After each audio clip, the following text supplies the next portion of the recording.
ससुराल के झूठे बर्तन धोने वाली गरीब बहू। सपना का ससुराल में पहला दिन था। सपना और अजीत की लव मैरिज हुई थी। अजीत परिवार के खिलाफ जाकर सपना से शादी कर लेता है और उसे अपने घर में ले आता है। सपना के ससुराल वाले सपना को बिल्कुल भी नहीं पसंद करते थे, क्योंकि सपना एक गरीब घर की लड़की थी। सपना और अजीत दरवाजे पर खड़े थे। सपना की सास मेनका आरती की थाल लेकर दोनों का स्वागत करती है। जैसे ही सपना घर में अपना पहला कदम रखती है, तभी मेनका सपना से बोलती है, आराम फरमाने या फिर कमरे में जाने की कोई जरूरत नहीं है तुझे। चुपचाप रसोई में चल, बहुत सारे झूठे बर्तन पड़े हैं, उसे धोने भी तो हैं। रिश्तेदारों को समय से खाना बनाकर खिलाना है। जल्दी से वे बर्तन धोकर खाना बनाना शुरू कर दे। बेचारी सपना को बिल्कुल भी उम्मीद नहीं थी कि ससुराल में उसका इस तरह से स्वागत होगा। वे बिना कुछ कहे रसोई घर में जाती है, जहां बहुत ही ज्यादा बर्तन रखे हुए थे। बर्तन देखकर सपना के होश उड़ जाते हैं और वे मन ही मन कहती है, हे भगवान, इतने सारे बर्तन मैं अकेले कैसे धोऊंगी? मुझे तो 2 घंटे लग जाएंगे। उसके बाद मुझे खाना भी तो बनाना है। क्या करूं, कुछ भी समझ नहीं आ रहा। बेचारी सपना अकेले ही वे सारे झूठे बर्तन धोना शुरू कर देती है। थोड़ी देर बाद सपना की सास रसोई घर में आती है, जहां वे सपना को और बर्तन देते हुए कहती है, अरे ओ महारानी, तुझे क्या लगा था बस इतने से ही बर्तन हैं? अभी और भी बर्तन पड़े हैं। सारे बर्तन जल्दी से धो ले, और तुझे सभी रिश्तेदारों के लिए अकेले ही खाना बनाना है। इस घर में कोई भी तेरी मदद नहीं करेगा। बहुत शौक है ना तुझे लव मैरिज करने का और अमीर लड़कों को फंसाने का। तो अमीर लड़के फंसाने का और शादी करने का यही नतीजा होता है तुम जैसी गरीब लड़कियों के साथ। माँ जी, मैंने अजीत को नहीं फंसाया है, बल्कि हम दोनों एक दूसरे से बहुत प्यार करते हैं। हम दोनों को एक साथ रहना था, इसलिए हम दोनों ने शादी कर ली। और सच बताऊं माँ जी, मैं तो आप लोगों को अपना परिवार का हिस्सा मानती हूँ, इसलिए भगवान के लिए मुझे आप लोग अपना लो।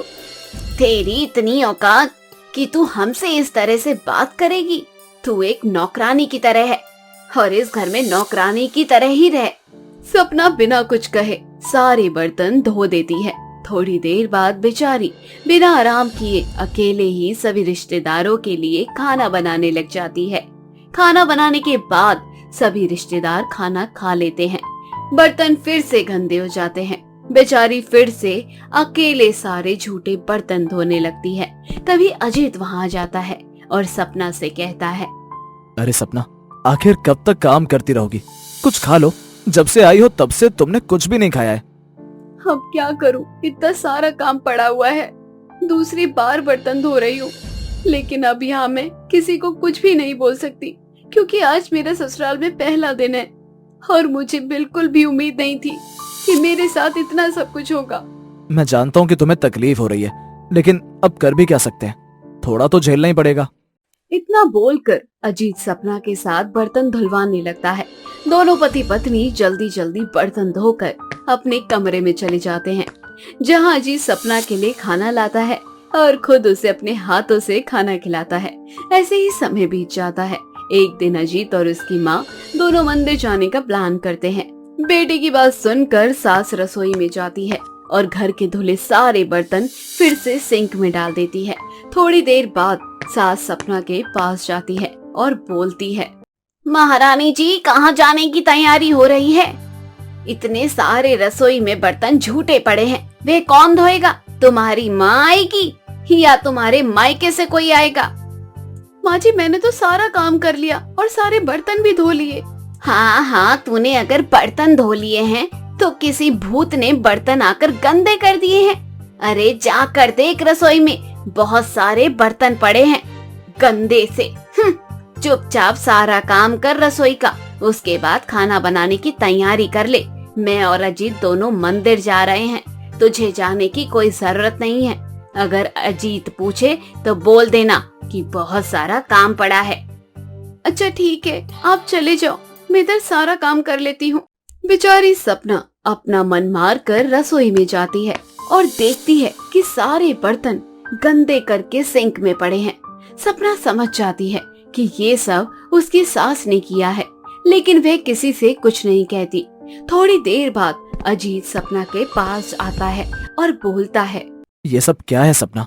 मैं कब से तुम्हारा इंतजार कर रहा हूँ। तुम्हें नहीं जाना क्या मंदिर? अरे नहीं, तुम चले जाओ माँ जी के साथ। देख रहे हो ना कितना सारा काम पड़ा है, फिर मुझे खाना भी बनाना है। अजीत बार बार सपना को मंदिर जाने के लिए फोर्स कर रहा था, लेकिन सपना जाने को तैयार नहीं थी। अजीत गुस्से में वहाँ से चला जाता है। समय ऐसे ही बीत जाता है। सपना के साथ सपना की सास उस पर बहुत अत्याचार करती, उसे 5 मिनट के लिए भी आराम नहीं करने देती थी। उसे हर काम के लिए टोका करती थी और उसको बार बार काम करवाया करती थी।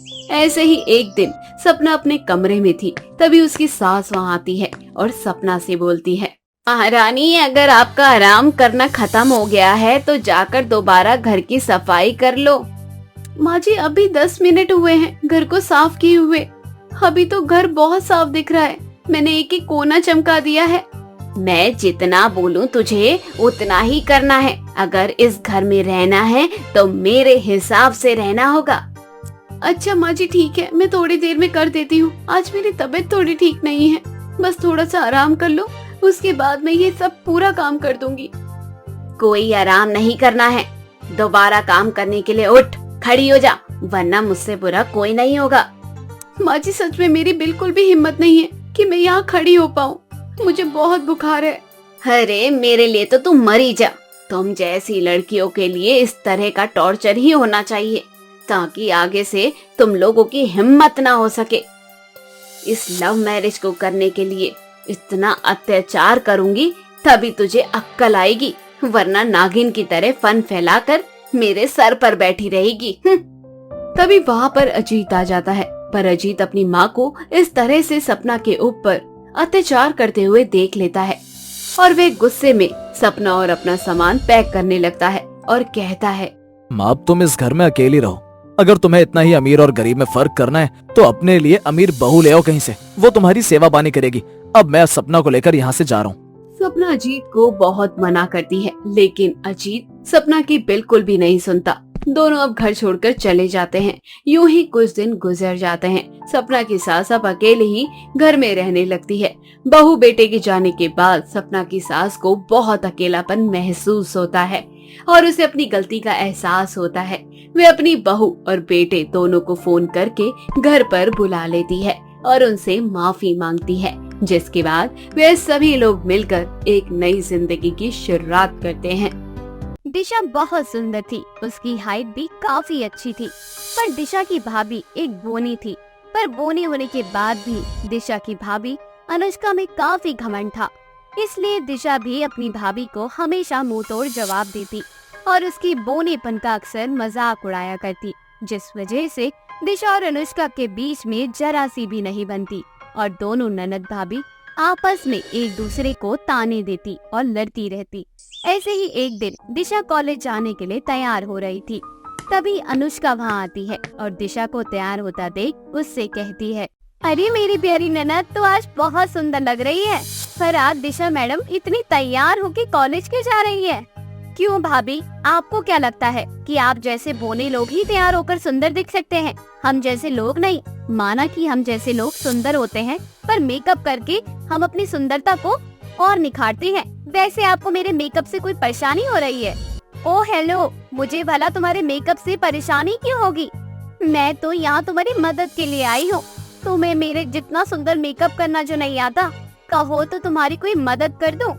भाभी, अब आपका इतना ही मन है मेरा मेकअप करने का, तो आप एक काम कीजिए, आप वो ऊपर वाला कबर्ड देख रही है ना, उसमें मेरा मेकअप का सामान रखा है, बस वह उतार दीजिए। दरअसल मेरे हाथ नहीं पहुँच रहे हैं, मैं बोनी हूँ, इसलिए तुम मेरा मजाक बना रही हो। मेरा हाथ वहाँ तक नहीं पहुँचेगा, ये बात तुम अच्छे से जानती हो, फिर भी तुम ऐसा बोल रही हो। माफ करना भाभी, पर मैंने कब बोला कि आपका हाथ वहाँ तक पहुँच जाएगा? आप तो अपने कल से ज्यादा उछलती हो, तो मुझे लगा आप उछलकर आराम से उतार लोगी। अच्छा मैं चलती हूँ, मुझे कॉलेज के लिए लेट हो रहा है। इतना बोलकर दिशा वहाँ से चली जाती है और अनुष्का अपनी ननद का मुंह देखती रह जाती है। अब इसी तरह से कुछ दिन बीत जाते हैं और एक दिन दिशा अपनी पर्स घर में ही भूल जाती है, जिस वजह से वो ऑटो वाले को किराया नहीं दे पाती। ऑटो वाला उसके पीछे पड़ जाता है। अरे देखिए मैडम, रोजी रोटी का सवाल है, अभी तक बोनी नहीं हुई है और आप पैसे देने में नाटक कर रही हैं। भाई साहब, मैं आपसे झूठ नहीं बोल रही, मेरा पर्स घर पर ही छूट गया है। मेरे पास फोन भी नहीं है, आप मुझे अपना फोन यूज करने दीजिए, या तो फिर कल मुझे इसी वक्त मेरे कॉलेज के बाहर मिलना, मैं आपको पैसे दे दूंगी। दिशा और ऑटो वाले के बीच में कहासुनी होने लगती है, पर तभी राकेश नाम के एक ऑटो वाले की नजर दिशा पे पड़ती है और राकेश दिशा के पैसे उस ऑटो वाले को दे देता है, जिस पर दिशा राकेश से बोलती है, थैंक यू सो मच मेरी मदद करने के लिए। आजकल के जमाने में इतने भले लोग बहुत कम मिलते हैं, आप मुझे कल यहीं मिलना, मैं आपको आपके पैसे लौटा दूंगी, या तो फिर आप मुझे अपना नंबर दे सकते हैं, मैं घर जाकर ऑनलाइन ट्रांसफर कर दूंगी। दिशा राकेश का नंबर ले लेती है और घर जाते ही सबसे पहले राकेश के पैसे उसे ऑनलाइन ट्रांसफर कर देती है। अब उसी तरह से कुछ दिन बीत जाते हैं और एक दिन फिर से दिशा की मुलाकात उसके कॉलेज के बाहर राकेश से होती है। राकेश, मैं दिशा, कैसे हो तुम? बहुत दिनों बाद दिखे, क्या आज तुम मुझे मेरे घर तक ड्रॉप कर दोगे? अरे मैडम, मेरा तो काम ही है लोगों को उनकी मंजिल तक छोड़ना। अरे आइए, बैठिए मेरी ऑटो में। इतना बोलकर राकेश दिशा को उसके घर छोड़ देता है। दिशा को राकेश का नेचर बहुत पसंद आता है और समय यूं ही बीतता है। समय के साथ दिशा और राकेश के बीच बहुत गहरी दोस्ती हो जाती है और धीरे धीरे दिशा राकेश को पसंद करने लगती है और एक दिन उसे अपने दिल की बात कहती है, राकेश देखो, मैं तुमसे प्यार करती हूँ, क्या तुम मुझसे शादी करोगे? पहली बार मैंने किसी को प्रपोज किया है, प्लीज मेरे प्रपोजल को एक्सेप्ट कर लो। पसंद तो मैं भी तुम्हें बहुत करता हूँ, पर तुम में और मुझ में जमीन आसमान का फर्क है। देखो मैं गरीब हूँ, क्या तुम एक गरीब के साथ अपना जीवन बिता पाओगी? राकेश, अब तक भी तो मैं तुम्हारे साथ थी ना, इसी तरह से हमेशा तुम्हारा साथ दूंगी, बस तुम मेरा हाथ कभी मत छोड़ना। इस तरह से दिशा राकेश और उसकी गरीबी को एक्सेप्ट कर लेती है और राकेश भी उसे अपना लेता है। दिशा की जिद करने पर दिशा के घर वाले दिशा की शादी राकेश से करवा देते हैं। गरीब घर में शादी करने के बाद भी दिशा बहुत खुश रहती है, पर कहीं ना कहीं उसे भी गरीबी झेलनी पड़ती है। राकेश, राशन खत्म हो चुका है और इस बार बिजली का बिल भी बहुत ज्यादा आया है। कल मकान मालिक भी आया था, पैसे मांग रहा था। अरे हम गरीबों के आसपास खाली परेशानियां ही क्यों रहती हैं? इस महीने तो मेरी सही से कमाई भी नहीं हुई है और ऊपर से इतने सारे पैसों का इंतजाम कहाँ से करूं? राकेश बेटा, इतने सालों से तू ही घर संभाल रहा था, थोड़ा थोड़ा करके सबको दे दे ताकि सबका मुंह बंद हो जाए। पर माँ जी, इस तरह से घर नहीं चलेगा। राकेश, तुम ऑटो चलाना छोड़ दो और किसी बड़ी कंपनी में काम करो। तुम बहुत इंटेलिजेंट हो, तुम्हें कोई भी नौकरी आसानी से मिल जाएगी। तुम कहो तो क्या मैं अपने भैया से बात करूं? नहीं बहू, माना कि तू अमीर घर से है, पर इसका मतलब ये नहीं कि मेरा बेटा अपने ससुराल वालों के पास जाकर काम करे। निर्मला दिशा की बात सुनकर नाराज होकर वहाँ से चली जाती है। अब इसी तरह से कुछ दिन बीत जाते हैं, पर घर की आर्थिक स्थिति नहीं सुधरती, जिसके बाद दिशा अपने भाई को अपनी परेशानी के बारे में बताती है और उसके भैया भाभी उससे मिलने के लिए उसके ससुराल आते हैं, जहाँ दिशा की भाभी गरीब के घर आकर सड़ा सा मुंह बनाती है और अपनी ननद को ताने देती है, और करो अपनी पसंद के लड़के से शादी। और आप मुझे इस गरीब खाने में क्यों लेकर आ गए? आपको पता है ना, मुझे गरीब लोगों से सख्त नफरत है। भैया, भाभी बिल्कुल सही कह रही है। भाभी एक अमीर घर की बहू है, उनका इस तरह से गरीब घर में आना शोभा नहीं देता। भले ही भाभी बोनी है, पर वे अपनी कमी हमेशा छुपा कर रखती है और दूसरों की कमी का मजाक बनाती है। भाभी, एक उंगली उठाती हो तो एक बात, बाकी की 3 उंगलियां देख लो, वे किसकी तरफ है। देख रही हैं आप कैसे आपकी बहन गरीब होने के बाद भी मेरी हाइट का मजाक बना रही है। अरे मैं बोनी हूँ तो क्या हुआ, अमीर तो हूँ, किसी के सामने हाथ तो नहीं फैला रही। एक तो हमसे मदद मांग रही है और हमें ही आंख दिखा रही है। माफ करना भैया भाभी, मुझसे गलती हो गई जो मैंने आप लोगों से मदद मांगने की सोची। मैं तो भूल ही गई थी, मेरा भाई अपनी बीवी का गुलाम है। माफ करना, मैं आप लोगों की मदद नहीं लेना चाहती। इसलिए मेरे इस गरीब खाने से चले जाओ। मेरी सास बिल्कुल सही थी, मेरा पति ऑटो चलाएगा पर आप लोगों की कंपनी नहीं। और एक बात, अमीर घर की बोनी बहू गरीब घर में अब कभी ना आए। दिशा अपनी भाभी की कड़वी जुबान को सहन नहीं कर पाती और वह अपनी भाभी को मुंह तोड़ जवाब देकर उनको जाने को कहती है। पर यह सब कुछ राकेश अपनी आंखों से देख लेता है और वह ठान लेता है कि वह बिना किसी की मदद लिए अपना घर चलाएगा। और अगले ही दिन राकेश पूरे दिन बड़ी बड़ी कंपनियों में इंटरव्यू देता है और पूरी रात ऑटो चलाता है। बहुत जल्द राकेश की मेहनत रंग लाती है और उसे एक बहुत बड़ी कंपनी में नौकरी मिल जाती है। पर फिर भी राकेश मेहनत करना नहीं छोड़ता और मन लगाकर काम करता है।